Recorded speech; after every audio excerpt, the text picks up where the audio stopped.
Okay, we're going through the New Testament in chronological order. And we're in the book of Matthew, the Jewish evangelist, writing to the Jewish people. Now, this particular chapter could be rather offensive to the average Jewish person living in Jerusalem in the first century.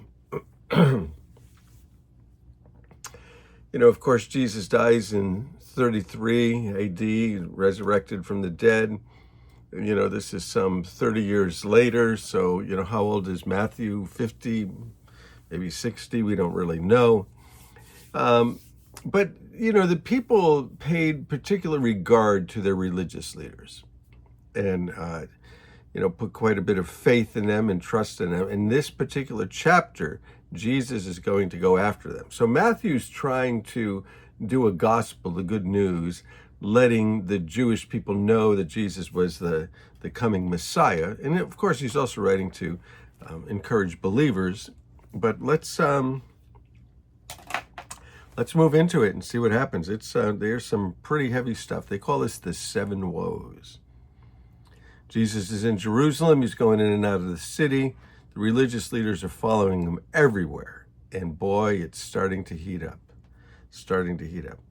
Then Jesus said to the crowds and to his disciples, teaching the people that are following him. He said, the teachers of the law and the Pharisees sit in Moses' seat. Now he's teaching about these guys publicly. They sit in Moses' seat. Moses gave the law. These guys put themselves in a position where everything that they say is law, and they make their traditions law. And Jesus has called them out on that throughout the Gospels, but now he's going to double up and go both barrels at them. So you must be careful to do everything they tell you. All right, but do not do what they do, for they don't practice what they preach. There's comes that phrase that we hear so often. They tie heavy, cumbersome loads, and they put them on other people's shoulders, but they're not willing to lift a finger to help move it. They put all these big trips on you, but they're not willing to help you. Everything they do for people is to see. They make their phylacteries, those things that they would wear that would, hold the law to show that, they were holy because they're wearing the law.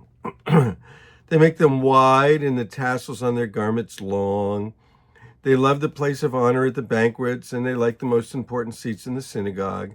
They love to be greeted with respect in the marketplaces and be called rabbi by others. But you're not to be called rabbi, for you have one teacher, and you're all brothers. Well, that's kind of interesting. Too bad we couldn't camp out right there. And don't call anyone on earth father, because you have one father. Talk about camping out someplace. It would be fun to camp out right there. And he's in heaven. Nor are you to be called instructors, for you have one instructor, the Messiah, Jesus.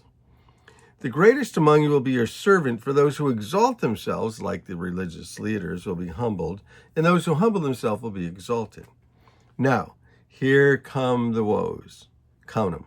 Woe to you, teachers of the law and Pharisees. Now he's speaking directly to them. You hypocrites, means actors. You shut the door of the kingdom of heaven in people's faces. You do not enter, nor will you let those who are trying to enter. So they're not getting in, and they're preventing other people from getting in. They're making it difficult for people. We should never make it difficult for people to turn to God, to turn to Christ. Verse 15, woe to you, teachers of the law, you Pharisees, you hypocrites. You travel land and sea to win a single convert.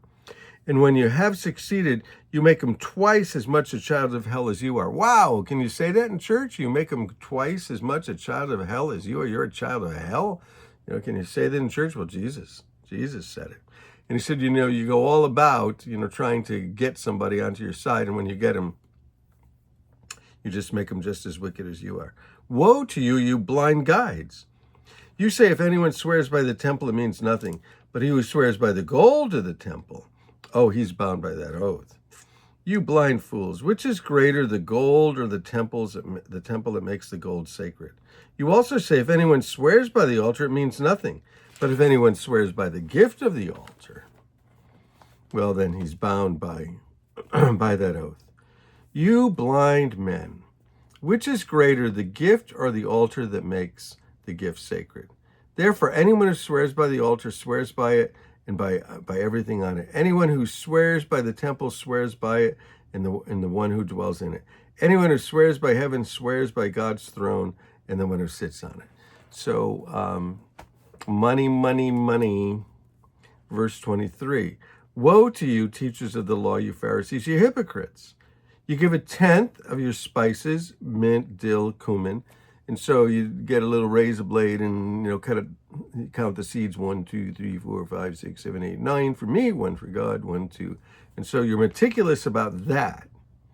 But you've neglected the more important matters of the law: justice, mercy, and faithfulness. So 3 things that you're meticulous about, 3 big things that you miss. 3 little things you're meticulous about, 3 really big things that you miss: justice, mercy, and faithfulness. You should have practiced the latter without neglecting the former. Well, that's kind of interesting. People say, well, did Jesus never talk about tithing? He did right there. Because he said, talking about tithing, he said you should have done the latter. Done what? Given yourself to justice, mercy, and faithfulness. But you should not have neglected the former, tithing. So do with that what you want. You blind guides, you strain out a gnat, but you swallow a camel. So you're all concerned with the little tiny things, but you miss the big thing. Woe to you, teachers of the law, you Pharisees, you hypocrites! You clean the outside of the cup and the dish, but inside you're full of greed and self-indulgence. Blind Pharisees! First clean the inside of the cup and the dish, and then the outside will also be clean. Clean up the inside of your life, and the outside will be clean also. They would clean all these things because they didn't want any pollution from, the Gentiles or the heathens around them. Woe to you, you teachers of the law, you hypocrites! You're like whitewashed tombs, which look beautiful on the outside, but inside they're full of dead men's bones and everything unclean. In the same way, on the outside you appear to people as righteous, but on the inside you're full of hypocrisy and wickedness. Now, if you go to the Mount of Olives today, there's all of these tombs going down the hill. And what they do with those tombs is they take them and they whitewash them. They make them look really nice. And sometimes when the sun glistens on them, it just looks amazing. And so it looks beautiful. The tombs look beautiful. But inside, it's dead bones. And so on the outside, we can look beautiful. We can be hypocrites. We can make people think we're something. But inside, God knows what's there. And Jesus points it out.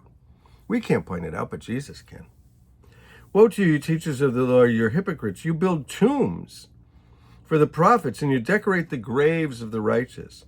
And you say, if we had lived in the days of our ancestors, we wouldn't have taken part in the shedding of the blood of the prophets. So you testify against yourself that you're the descendants of those who murdered the prophets. Go ahead then and complete what your ancestors started. What did they start? Persecuting the prophets, doing all this stuff. And now they're going to do it to Jesus. They say, oh, we never would have done it if it was us. And Jesus says, oh, yes, you would have. And now you're going to go ahead and you're going to do the big deed when you're going to crucify the Messiah. You snakes, you brood of vipers, same thing John the Baptist said. How will you escape being condemned to hell? Therefore, I'm sending you prophets and sages and teachers, and some of them you'll kill and crucify. Others you'll flog in the synagogues and pursue them from town to town. Apostle Paul did that. And so upon you will come all of the righteous blood